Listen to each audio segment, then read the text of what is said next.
नमस्कार, the India moves में आपका स्वागत है और मैं हूं छवि अवस्थी। दोस्तों, आपकी ईएमआई पर अभी ज़्यादा कोई भी असर पड़ने वाला नहीं है, क्योंकि आरबीआई की ओर से घोषणा की गई है कि जो रेपो रेट है वो जस की तस बनी रहेगी। रेपो रेट में किसी भी तरीके का कोई भी परिवर्तन नहीं किया गया है।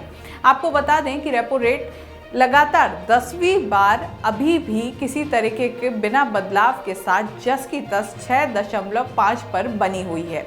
ऐसे में इसका सबसे सीधा असर पड़ेगा आपकी ईएमआईज़ पर, क्योंकि देखिए अब हम आपको समझा दें कि रेपो रेट का असर आपकी ईएमआईज़ पर पड़ता है और अगर रेपो रेट में किसी भी प्रकार का परिवर्तन आता है, रेपो रेट बढ़ती है तो आपकी ईएमआई भी बढ़ती है, घटती है। अगर रेपो रेट तो आपकी ईएमआई भी घटती है, लेकिन किसी भी तरीके का कोई परिवर्तन आरबीआई की ओर से अभी नहीं किया गया है।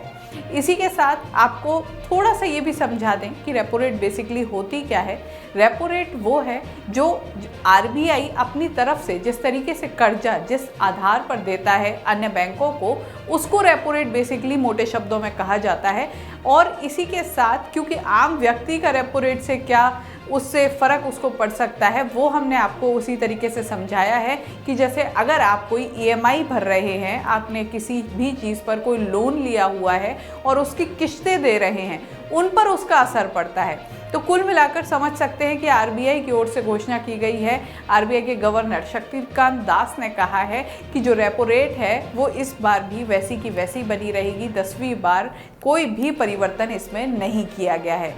साफ तौर पर समझ सकते हैं कि एजेंडा वही है कि कैसे भी जो एक तो जीडीपी है उसको प्रॉपर तरीके से उसकी ग्रोथ रेट को बनाए रखें, साथ ही जो आम व्यक्ति है क्योंकि कहीं ना कहीं महंगाई और इससे त्रस्त है, तो उससे भी आम व्यक्ति को थोड़ी राहत दी जा सके।